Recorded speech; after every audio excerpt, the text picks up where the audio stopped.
शुभ संध्या सांग मैंने देखिपे बर्तमान संध्या समय आरिली आज आम घर को पुणी थे बुलापी आउ गोटे नुआ ब्लॉग ଆପଣ ଦେଖିପାରୁଥିବେ ଏଇଟା ହେଉଛି ବକ୍ସି ବଜାର ଯେଉଁଟାକି ମୁଁ କ୍ରସ୍ କରିକିରି ନଖରା ବର୍ତ୍ତମାନ ଯିବି ମୋ ହଷ୍ଟେଲ ପାଖରୁ ଚଣ୍ଡୀ ଛକ ହେଲା ମୋର ହଷ୍ଟେଲ ଆଉ ମୁଁ ସେଇଠୁ ବକ୍ସି ବଜାର ଦେଇ ବାଦନବାଡ଼ି ଦେଇ ଲିଙ୍କ୍ ରୋଡ଼ ଦେଇ ଘରକୁ ଯିବି। ତ ବର୍ତ୍ତମାନ ମୁଁ ଏବେ ଅଟୋରେ ଅଛି ଆଉ ଏଇଟା ବକ୍ସି ବଜାର କ୍ରସ୍ କରିଛି ଆପଣ ଦେଖିପାରୁଥିବେ କେତେ ସାରା ଡ୍ରେସ୍ ଦୋକାନ ଯେଉଁଟାକି ମୁଁ ଆପଣଙ୍କୁ ଦେଖାଉଛି ଭଲ ଭଲ ଡ୍ରେସ୍ ଦୋକାନ ସବୁ ସାଇଡ଼ରେ ଥାଏ ଆଉ ରାତିରେ ସେ ଡ୍ରେସ୍ ଗୁଡ଼ାକ ଏତେ ଚକମକ କରିକି ବହୁତ ସୁନ୍ଦର ଲାଗେ ଇଚ୍ଛା ହୁଏ ସବୁ ପିନ୍ଧି ପକାଇବାକୁ।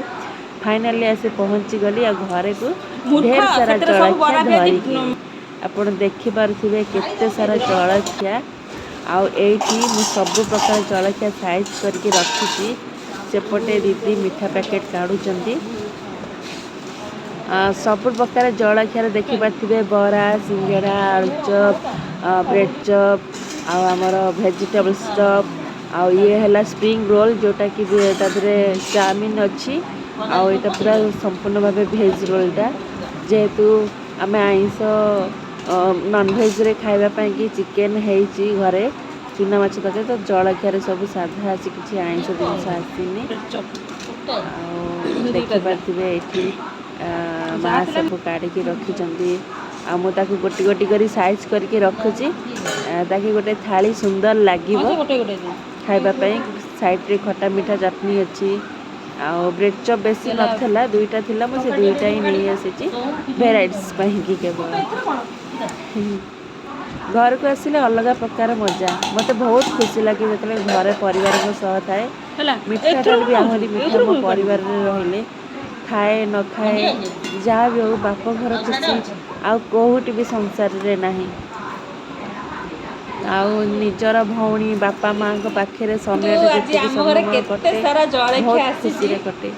ଆଉ ଏଇଠି କାମର ବ୍ୟସ୍ତତା ଭିତରେ ଆଙ୍କୁ ତ କିଛି ସମୟ ଦେଖିଥିବେ ବାହାର କରିକି ରୁବି କିଚେନ୍ ଲାଗି ପଡ଼ିଛନ୍ତି ତାଙ୍କ କାମରେ ପୁରା।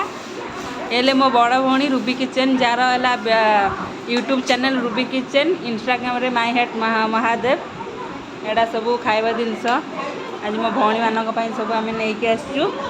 ସବୁ ସାରା ଜିନିଷ vegetables chop rolls bread chop ସିଙ୍ଗଡ଼ା ଆଳୁଚପ୍ ବରା ମିଠା ସବୁ ପ୍ରକାର ଜିନିଷ ଆଉ ଇଏ ହେଲା ପୁରା ଭେଜ୍ ରୋଲ୍ ସବୁ ଜିନିଷ ପୁରା ବିନା ପିଆଜ ରସୁଣରେ ଆଉ ବହୁତ ସୁନ୍ଦର ଜିନିଷ ଖାଇବା ଆଜି ପୁରା ମସ୍ତ ଲାଗିବ ଆଉ।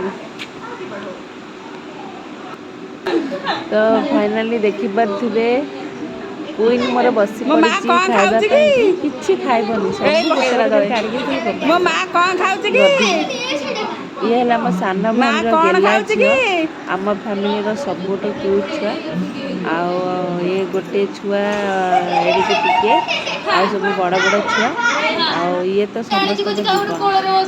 ଏଠି ଦେଖିପାରୁଥିବେ କି ମସ୍ତାନୀ କରୁଛି ସେ। ଫାଇନାଲି ଏବେ ସାନ ଭଉଣୀକି ସାଦ ଦେବାର ଟାଇମ୍ ହେଇଗଲା। ଇଏ ମୋ କାକାଙ୍କ ଝିଅ ରିଙ୍କି ଆଉ ଆଙ୍କର ଯେଉଁଟା ବିଧି ଥାଏ କି ପ୍ରେଗନେଣ୍ଟ ସମୟରେ ସମସ୍ତେ ଭଲ ମନ୍ଦ ଖାଇବାକୁ ଦିଅନ୍ତି ତ ଆମେ ଦି ଭଉଣୀ କାମ ଭିତରୁ ସମୟ ବାହାର ଭାଉଜ କରିକିରି ଖାଅ ପରିବାର ସହ ଆସିଯାଇଛୁ ଆଉ କିଛି ସମୟ ଟାଇମ୍ ବିତାଇବା ପାଇଁ ଭଉଣୀମାନଙ୍କ ଭାଉଜ ସହିତ। ଖାଅ ନିଜ ଜେଜେମା ଫ୍ୟାମିଲିରେ ରହିବାର ଖୁସି ଜେଜେମା ଅଲଗା ପ୍ରକାର ମଜା ଥାଏ। ଇଏ ଲିପି ମୋ ସାନ ଭଉଣୀ ଜେଜେମା ଦିଲ୍ଲୀରୁ ଆସିଛି 2 ଦିନ ତଳେ ଆସିଛି ତାର ବି ଟିକେ ଦେହ ଖରାପ ଆଉ ଏ କୋଳରେ ତାର ରସ ଜୁଇଁ ଛୁଆ ଯେ କି ବହୁତ ସାରା ମସ୍ତାନୀ କରୁଛି। ଆଉ ଇଏ ହେଲେ ମୋର ଭାଉଜ ମାଉସୀଙ୍କ ବଡ଼ ବୋହୂ। ଫାଇନାଲି ଚିକେନ୍ ପାଇଁ ବସି ପଡ଼ିଲି ଏଥର ପ୍ରସ୍ତୁତି ପିଆଜ ତରକାରୀ ଭଜା କରିବାରେ ହେଲା ଆଉ ଦେଖିପାରୁଥିବେ ପିଆଜର ଅବସ୍ଥା ବିଲକୁଲ ବି ହଉନି ଏଇଠି ଛୋଟ ଚିକେନ୍ ଗ୍ୟାସ୍ ମ୍ୟାଗନେଟ୍ ହେଇ ଥୁଆ ବିଲକୁଲ ହେଇଛି ବି ଜଳୁନି ଆଉ ଚର୍ମଟା ଏଇଠି କୁକୁଡ଼ା ଚିକେନ୍ ମୁଁ ମାଂସ ମ୍ୟାଗନେଟ୍ କରି ରଖିଛି। ନାଇଁ ସତରେ ମୋ ମୁହଁ ଭାଇ ଧୋଇଥିଲା ଆଉ ସାଆନ୍ତ ବସି ପଡ଼ିଲେ ଚୁଲି ଲଗାଇବା ପାଇଁ ମୁଁ ମୁହଁ ତାଙ୍କ ନ ସହିତ ଧୋଇଥିଲେ ଟିକେ ଚୁଲି ମଜା କରୁଛି ଲାଗିନଥାନ୍ତା। ଦେଖ। କ'ଣ କହିଲ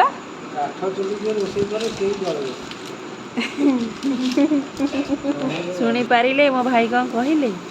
ତ ଦେଖନ୍ତୁ ଆମେ ଭାଇ ଭଉଣୀ ବସିଗଲୁ ଚୁଲି ପୁରା ଜୋରସୋରରେ ଜଳୁଛି ଆଉ ମୁଁ ସେଇ ଗେଟଅପ୍ରେ ହିଁ ରୋଷେଇ କରୁଛି କାହିଁକିନା ମୋର 2 ଭଉଣୀ ସିଏ ବି ଅଫିସରୁ ଏବେ ଆସୁଥିବେ ଖାଇବି ଆଉ ଶୋଇବେ ଲେଟ୍ ହେଉଛି କାହିଁକିନା ଜଳଖିଆ ପତ୍ର ଖାଇବା ପାଖାପାଖି 10ଟା ରାତି ହେଇଯାଇଛି ତ ଏତେ ଡେରି ହେଇଯାଉଛି। ରାତି ପାଇଲେ ଗୁରୁବାର ହେଇଯିବ, ଖାଇ ପିଇ ବାସନ କୁସନ ବି ଧୋଇବାର ଅଛି।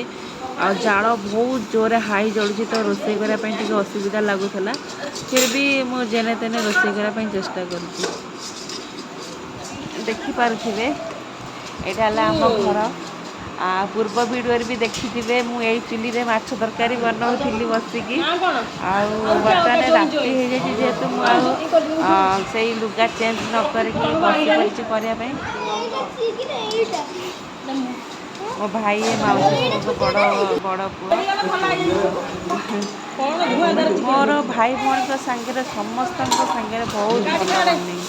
ଆମେ ଭାଇ ଭଉଣୀ ପରସ୍ପର ଜୀବନ। ଆମେ ସମସ୍ତେ ମୋ ନିଜର ଆମେ ନଅ ଭଉଣୀ 6 ଭାଇ, ବଡ଼ବାପା, ଦାଦା।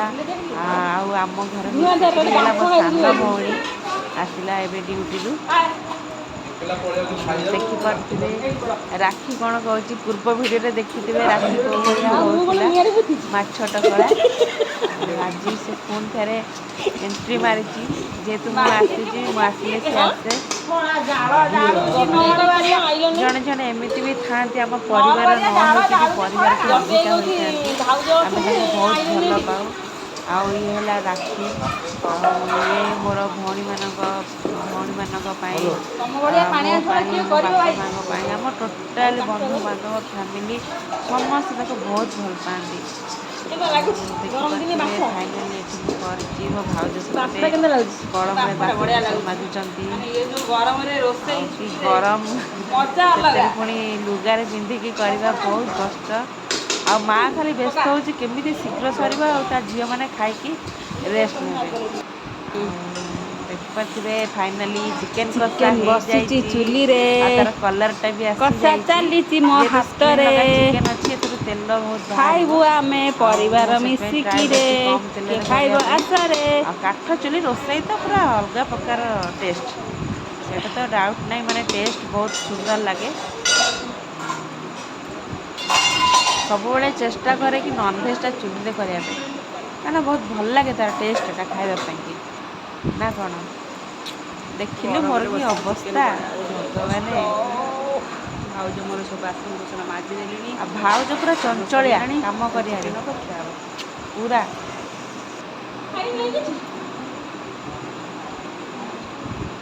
ଟିକେ ଘୋଡ଼େଇ ଦେଲେ କ'ଣ କି ତାର ଟିକେ ପାଣିଟା ବାହାରି ଆସିବ। ଚିକେନର ପାଣିଟା ବାହାରି ଆସିଲା ଏ ପରେ ତାର କଲର୍ଟା ହେଇଗଲା ବି ଆସିଯିବ, ଚିକେନ ତେଲ ବି କଷା। ଛାଡ଼ିଦେବ।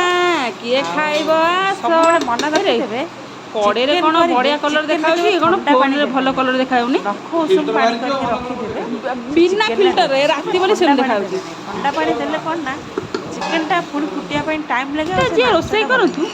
ମୋ ମାଆକୁ ଦେଖୁଛନ୍ତି, ହାତ ନ ମାଇଲେ ମୋ ବୋଉର ହବ ଦେଖନ୍ତୁ ନାହିଁ। ଯେତେ ଯିଏ ରୋଷେଇ କଲେ ବି ତା ହାତଟା ନ ବାଜିଲେ ହବନି।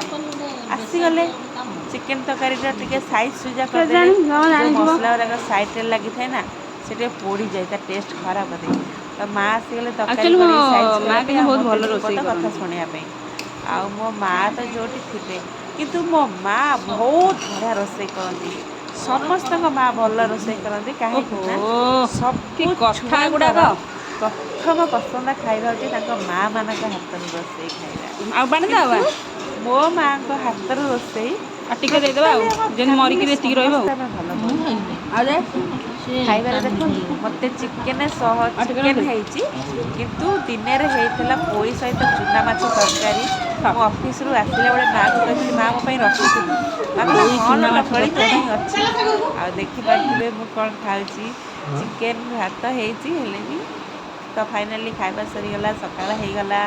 ଫ୍ରେଣ୍ଡସ୍ ଦେଖନ୍ତୁ ଏବେ ଠାକୁର ଘର ସଜଡ଼ା ସରିଛି, ପୂଜା ହେବା ପାଇଁ ରେଡ଼ି। ଆଉ ବର୍ତ୍ତମାନ ମୁଁ ଟିକେ ଗୁଡ୍ ବାହାରିକି ମର୍ଣ୍ଣିଂ ଆସିଲି ଫ୍ରେଣ୍ଡସ୍। ବୁଲିବା ପାଇଁ। ମାଆର ଇଏ ଭଣ୍ଡା ହେଲା ମୋ ଗଛ, ମାର ଭଣ୍ଡା ଗଛ। କଲରା ଗଛ, ଟିକେ ଏବେ କଷି ଆଉ କଷି ସେ କ'ଣ ଫଳୁଛି। କ'ଣ ଲଗେଇଛି ସବୁ ମୁଁ ଆପଣଙ୍କୁ ଆଉ ବର୍ତ୍ତମାନ ଏଇଠି ଗୋଟେ ଦେଖେଇବି। କଲରା ଗଛ ତାର ଛୋଟ ଲଗେଇଛି। ବାରିଟେ କରିଛି, ସେଇଥିରେ ଦେଖିପାରୁଥିବେ ପୋଇ, କଲରା, କଷି କଷି ଆଉ କଲରା ବି ହେଇଛି। କେତେଟା ଲଗେଇଛି ସେପଟେ ଝୁଡ଼ଙ୍ଗ ଗଛ, ବାବା ମା ଦିଟା ଲୋକ କେତେ କ'ଣ ଲଗେଇଛି, ଲଙ୍କା ଆଉ ଗଛ, ଏମାନେ ଆଉ ଖାଇକି ତାପରେ ପଳେଇଥିବେ ଆଉ। ବାଇଗଣ ଗଛ ଲଗେଇଛି। ପଣସ ଚାରା ପକେଇଛି, ପିଜୁଳି ଯେ ଗଛ, ପିଜୁଳି କଷି କଷି ହେଇକି ଧରିଛି, ଏବେ ଧରିନି କିଛି ଖାଲି ଫୁଲ ପାଚିନି, ହେଇଛି। ଛୋଟ ଛୋଟ କଷି ହେଇଛି। ତ ଦେଖିପାରୁଥିବେ ଦେଖନ୍ତୁ ଗୋଟେ ଇଏ ହେଲା ପଣସ ମୋ ଗଛ ବାବାଙ୍କର ଯିଏକି ପଣସ ଗଛ। ମୋ ବାବା ଏଇଥିରୁ ବାବା ଗୋଟେ ଯୋଉ ତୋଳିକି ମତେ ଗଛ ଫାଷ୍ଟ ବି ଲଗେଇ ଦେଇଥିଲେ। ଦିଅନ୍ତି ସେ ଗଛ ସୁନା ଫଳିଲା ଭଳିଆ ଫଳ ଦିଏ। ମୋ ବାବାଙ୍କ ହାତଟା ବହୁତ ଭଲ। ଆଉ ମଣିଷଟା ବି ସେମିତି ନା, ସେ ଦେବତା ପରି ମଣିଷ, ତାଙ୍କ ହାତରେ ତ ଭଲ ଜିନିଷ ଫଳିବ ନା। ଦେଖନ୍ତୁ କେତେ ସାରା ପଣସ ହେଇଛି, ଖୁସିରେ ପୁରା ମନ ଭରି ଯାଉଛି, ଇଚ୍ଛା ହଉନି କାଟିବା ପାଇଁ, ହେଲେ ବି ମୁଁ ଏଇଟା କାଟିକି ଖାଇବି। ଏଇଟା ହିଁ ମୋ ଶାଶୁ ଘରକୁ ନେଇକି ଯିବି। ଫାଇନାଲ କରିସାରିଛି, 10 ତାରିଖରେ ଶାଶୁଘର ଯିବି ଆଉ ସେ ପଣସଟା ନେଇକି ଦେଖିପାରୁଥିବେ। ଏଇଠି ଗୋଟେ, ମୁଁ ତ ପୁରା ଖୁସି ହେଇଗଲି ପଣସ ଦେଖିକି। 2 3 6 7ଟା ପଣସ ଅଛି। ଫାଷ୍ଟ ଗୋଟେ ପଣସ ହେଇଥିଲା ମୂଳରେ, ଯୋଉଟାକି ମୁଁ ନେଇକି ଫାଷ୍ଟ ଖାଇ ଦେଇଛି। କଠା ତରକାରୀ କରିକି ଖାଇବାକୁ ଭଲ ଲାଗେନି। ଆଉ ଦେଖିପାରୁଥିବେ ଏଇଟା ହେଲା ଭୃଷଙ୍ଗ ପତ୍ର ଗଛ, ଯୋଉଟାକି ଆମ ଟୋଟାଲ ସାହିର ଅଲିଅଳ ଗୋଟିଏ ବୋଲି ଗଛ। କାହା ବାରିରେ ଭୃଷଙ୍ଗ ପତ୍ର ଗଛ ନାହିଁ। ଏଇ ଗୋଟିଏ ଭୃଷଙ୍ଗ ପତ୍ରର ଡାଳଠୁ ମୂଳ ଯାକେ ଏଇଆକୁ ନେଇକି ସାହି ସାରା ଲୋକ ଚଳନ୍ତି। ଯାହାର ଯେତେବେଳେ ଟିକେ ଦରକାର ହେଲା ଆସିକି ଦୀପାଖଡା ନେଇକି ପକେଇ ଦିଅନ୍ତି। ଏଇ ହୁଏ ନା ସମ୍ପର୍କର ବନ୍ଧନ। ଦେଖିପାରୁଥିବେ ଇଏ ବି ଗୋଟେ ପଣସ ଗଛ, ଏଥିରେ ବି ପଣସ ହେଇନି, କିନ୍ତୁ ବହୁତ ଦୂରରୁ ମୁଁ ଏବେ ଜୁମ୍ କରି ଦେଖିବି, ଦେଖିବେ ସେଇଠି ଗୋଟେ ପଣସ ହେଇଛି। ଦେଖନ୍ତୁ ହେଇଛି, ଦେଖିଲେ ଆର ବଗିଚାରେ ଗୋଟେ ପୁରୁଣା ପଣସଟା, ସେଇଥିରେ ଗୋଟିଏ ପଣସ ହେଇଛି। ଆଉ ବର୍ତ୍ତମାନ ମୁଁ ଦେଖଉଛି, ଦେଖନ୍ତୁ ଏ ବାରି ଆମର ଏଇ ବିଲ କରରେ ଘର ନା, ସେଥିପାଇଁ କି ଦୂରରୁ ଟିକେ ବିଲ ଗୁଡ଼ା ବି ଦେଖାଯାଉଛି। ଦେଖିପାରୁଥିବେ ଏବେ ତ ଘର ଦ୍ୱାର ବହୁତ ହେଇଗଲାଣି, କିନ୍ତୁ ଆଗେ ବହୁତ ବିଲ ଥିଲା। ଆମେ ଯେତେବେଳେ ସନ୍ଧ୍ୟାରେ, ସତ କଥା, ଯାହାର ନଈ ପଠାରେ ଘର କି ବିଲ ଆଡ଼େ ଘର, ସେମାନେ କ'ଣ ଲାଟ୍ରିନ୍ ଯାଆନ୍ତି? ଆମେ ପୁରା ବିଲରେ ଦୁଇ କରିବା ପାଇଁ ଯାଉ। ଆଉ ଛୋଟବେଳେ ଆମେ ବାଦବୁଦାରେ ଗୋଟେ ଗୋଟେ ବିଲରେ ଜଣେ ଜଣେ ଦୁଇ କରିବା ପାଇଁ ଯାଉ। ଏବେ ତ ସବୁ ଘର ଦ୍ୱାର ହେଇଗଲାଣି। କିଏ ଶୁଣିବ? ଦେଖୁଛନ୍ତି ମା, ମତେ କହୁଛି ତତେ କ'ଣ ଭିଡିଓରେ ଭିଡୁଛି? ଭାଇରାଲ ହେଇଯିବୁ, ଭାଇରାଲ ଆରେ ହେଇଯିବୁ, ମା ତୁ କେବେ ବୁଝିବୁ? ମୁଁ ଗୋଟେ ଏତେ ବଡ଼ ଭାଇରାଲ ହେଇଯିବୁ। ବ୍ଲଗର, ମତେ ଦିନେ ନାହିଁ ଦିନେ ମିଳିଯିବ। ଭାଇରାଲ ହେଇଯିବୁ, ଫାଇନାଲି ମୋ ଭାଇରାଲ। ମା ମୋର ମଜାକ ଉଡଉଛନ୍ତି। ତ ମୁଁ ଟକ୍ ଟକ୍ ସକାଳୁ କ'ଣ ଖାଇବି ଖୋଜି ଖୋଜି ଫ୍ରିଜ୍ ଗଲା ବେଳକୁ କିଛି ନାହିଁ। ବାସି ଚିକେନ ତରକାରୀ, ମଟର ତରକାରୀ, ଆଉ କିଛି ଫଳ ପନିପରିବା ଏଇସବୁ ଅଛି। ଆଉ ମିଠା ଅଛି, ଦେଖିବା ଦାନ୍ତ ଶେଷି ଖାଇବା। ଆଇସ୍ରେ ବି କିଛି ବି ନାହିଁ, ଥଣ୍ଡା ବଗେରା କୋଲ୍ଡଡ୍ରିଙ୍କସ୍ କିଛି ବି ନାହିଁ। ବେଳା ଖରାପ। ତ ଦେଖିପାରୁଥିବେ ଫାଇନାଲି ଏଇଟା ଆମ ଘର, ଆଉ ଏଇଟା ଆମ ସାହିର ଗଳି ଟୋଟାଲି। ଆଉ ଏଇଠି ଦେଖନ୍ତୁ ମୋ ଦାଦା, ବଡ଼ବାପା, ଆମେ ସମସ୍ତେ ଏକାଠି ଅଛୁ, ମିଶିକି ଚଳୁ। ମୋର ଯେତେ ଭାଇ ଭଉଣୀମାନେ, ମୋ କାକା କାକି, ବଡ଼ବାପା ବଡ଼ମା, ଆଉ ଏଇଠି ମୋ ବାବାଙ୍କ ସାନ ଦାଦା ଘର ଏଇଠୁ ଷ୍ଟାର୍ଟ ହେଇଛି। ଏଇଟା ହେଲା ବଡ଼ବାପାଙ୍କ ଘର। ଆଉ ଏ ରୁମ୍ଟା ତାଙ୍କ ତଳ ଭାଇର, ଏଇଟା ତାଙ୍କ ତଳ ଭାଇର, ଏଇଟା ରିଙ୍କି ଘର, ଆଉ ଏଇଟା ହେଲା ଚିକୁ ବାଟୁଆଙ୍କ ଘର, ଆଉ ସେପଟେ ହେଲା ଅମ୍ବିକା ଖୁଡ଼ିଙ୍କ ଘର। ଆଉ ଏଇଠି ସଭା ବଡ଼ବାପାଙ୍କୁ ପାଣି ଭରୁଛି, ମାଗଣା ପାଣି। ଆଉ କହିଲା ବେଳକୁ କହୁଛି କି ନା ମାଗଣା ପାଣି ନୁହେଁ, ପଇସା ଦିଆ ପାଣି।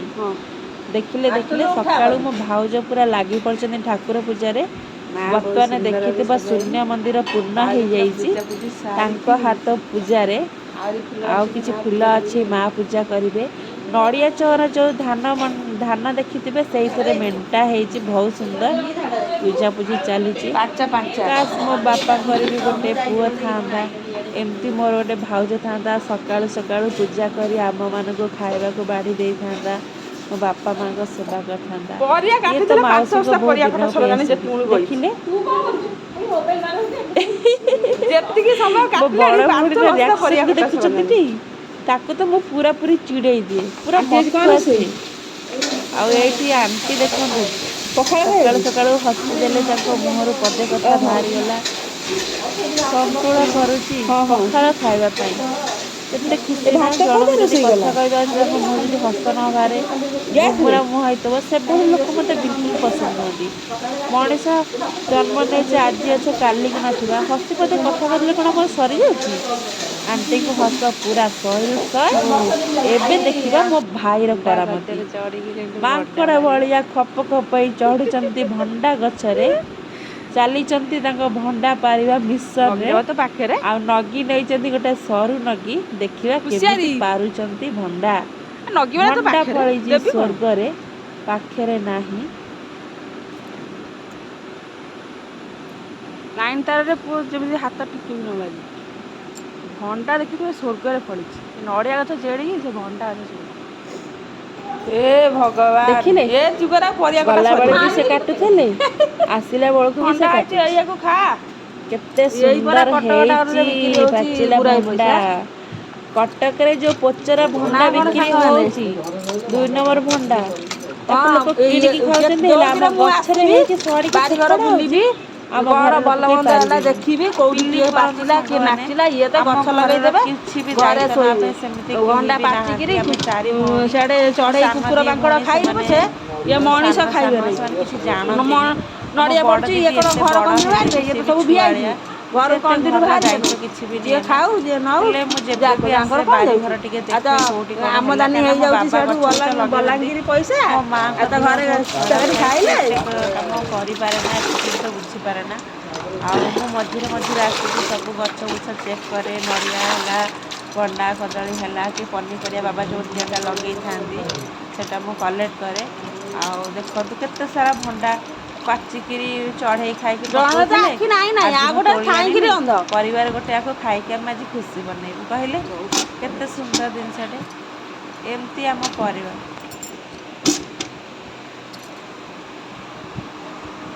तू भी क्या याद करेगा? ले तू भी डबल क्या भंडा याद करेगी। ଶୀଘ୍ର କାଟିକି କର ଟିକେ। ଛୁଆ ହେଇଛି ଦେଖିପାରୁଥିବେ ଗଧ ଭଳିଆ ଶୁଆ ହେଇଛି। ଦେଖିପାରୁଥିବେ ତ ମା ଫାଇନାଲି ସକାଳୁ ଗୋଟେ ଡାଲମା ବହୁତ ବନେଇ ସୁନ୍ଦର ଦେଇଛନ୍ତି। ଡାଲମାଟେ ମା ବନେଇ ସାରିଛନ୍ତି। ସମସ୍ତେ କାହିଁକିନା ଖାଇକି ବର୍ତ୍ତମାନ ଆମେ ଡ୍ୟୁଟି 3 ଯିବେ। ଭଉଣୀ ଅଫିସ୍ ବାହାରି ଆଉ ପଳେଇବୁ। ଗୋଟେ ଭଜା ସାଧା କରିଦେଇଛି। ଭଜା ହେଇଛି, ଆଉ ଧନିଆ ପତ୍ର ଟିକେ ପକେଇକି ତାକୁ ଟିକେ ଗୁରୁବାର ଆଉ ଆଜି ଟିକେ ତା ଫ୍ଲେଭରଟାକୁ ସମସ୍ତେ ବଢ଼େଇ ଦେବା। ଡ୍ୟୁଟିରେ ଯିବେ, ତା ଝିଅ 3 ଜଣ ଯାକ ଡାଲମାଟା ତ ଡ୍ୟୁଟି ବହୁତ ଯିବେ। ତ ସୁନ୍ଦର ସେ ଲାଗୁଛି, ସକାଳୁ ଖାଇବା ରୋଷେଇ ପାଇଁ ବି କରନ୍ତି। ମୁଁ ବହୁତ ଏବେ ଟେଷ୍ଟ ଲାଗିବ। ଗାଧେଇକି କାରଣ ଆସିଲା ମୁଁ ବେଳକୁ ଦେଖିଲା ବେଳକୁ ରୋଷେଇ କାଲି ହେଇନି। ଆପଣଙ୍କୁ କହୁଥିଲି ନା, ମୋ ରେଡି ମା ବହୁତ ଭଲ ଚିକେନ ରୋଷେଇ କରନ୍ତି। ଓଲଟେଇ ତ ଦେଇଛି। ଦେଖିପାରୁଥିବେ ଡାଲମାର କଲରରୁ ଆଉ କାହାକୁ ଏମିତି ତାର ଯେଉଁ ସିମ୍ପଲ ଡାଲମା କ୍ୱାଲିଟିରୁ ପସନ୍ଦ ସିମ୍ପଲ କେମିତି ନୁହେଁ, ମା ଟେଷ୍ଟ ହାତ ରନ୍ଧା ହେଇଥିବ। ବଢିଆ ଲାଗେ। ଆଉ ଏଥିରେ ଦେଖନ୍ତୁ ଅଳ୍ପ ମୁଗ ଡାଲି ପଡ଼ିକିରି ଡାଲମାଟା ହେଇଛି, ଆଉ ଦେଶୀ ମୁଗ। ତ ମୁଁ ବାଢ଼ିଦେଲି ଗରମ ଗରମ ଡାଲମା ଭାତ ଖାଇବା ପାଇଁ। ଗରମ ଖାଇଲେ ଅଫିସ୍ ଯିବି, ମୋର ବହୁତ ଲେଟ୍ ହେଇଯିବ ସେପଟେ।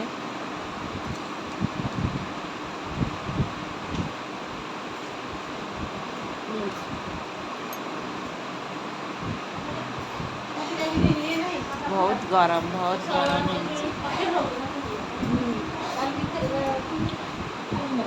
ଆରେଞ୍ଜ ତ ମ୍ୟାରେଜ ଆଉ ଲଭ୍ ମ୍ୟାରେଜ ଭିତରେ ଡିଫରେନ୍ସଟା କ'ଣ? ତୋ ମତରେ ଆମେ ଟିକେ କହିଲୁ ସମସ୍ତେ ଦେଖିଆ। ରେଡ଼ି ହେଉଛୁ ଦେବା ପାଇଁ। ଦିଦି ଏକା ଘରେ ରହିବ, ଲଭ୍ ଆଉ ମ୍ୟାରେଜରେ ସମସ୍ତେ ଗୁଣ ରହିବେ। ଗୋଟେ ଜାଣିଥିବ, ବାହାଘର ପରେ ସବୁ ଉଭେଇବ। ଆଉ ମୋ ଆରେଞ୍ଜ ଦିଦି ମ୍ୟାରେଜରେ କ'ଣ ଗୁଣ କହୁଛି ଟିକେ ଜାଣିନଥିବ, ଭଲସେ ଉଭେଇ ତ ଶୁଣନ୍ତୁ। ପାରିବନି ଆଉ। ଏତିକି ଫରକ, ଉଭେଇ ପାରିବନି ଆଉ। ରହିବନି କାହିଁକି? ମାମୁଁ ଘରେ ଭଲ ଲାଗୁନି କି? ମାମୁଁ ଘରେ ଅଧିକା ଖାଇଲେ ଝାଡ଼ା ହବ।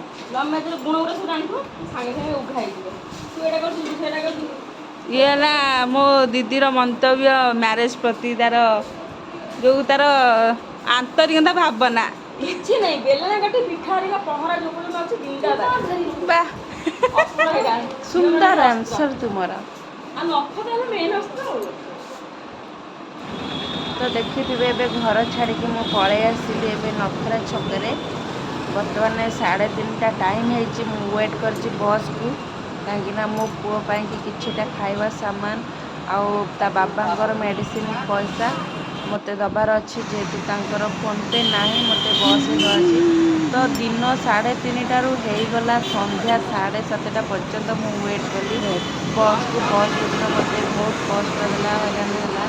ମୁଁ ଆସିଲାନି, ବହୁତ ଲେଟ୍ ହେଲା ମୋତେ ଆସିବା ପାଇଁ। ତ ଦେଖନ୍ତୁ ଏବେ ରାତି 7ଟା ସମୟରେ ବରଯାତ୍ରୀ ଦଳ ତାଙ୍କ ଘରକୁ ଗଲେ, ଆଉ ମୁଁ ବି ସାମାନ ବସ୍ରେ ଦେଇକି ଅଫିସ୍ ଚାଲିଲି। ବାଏ ବାଏ, ଦେଖା ହେବ ନେକ୍ସଟ ବ୍ଲଗ୍ରେ। Bye bye.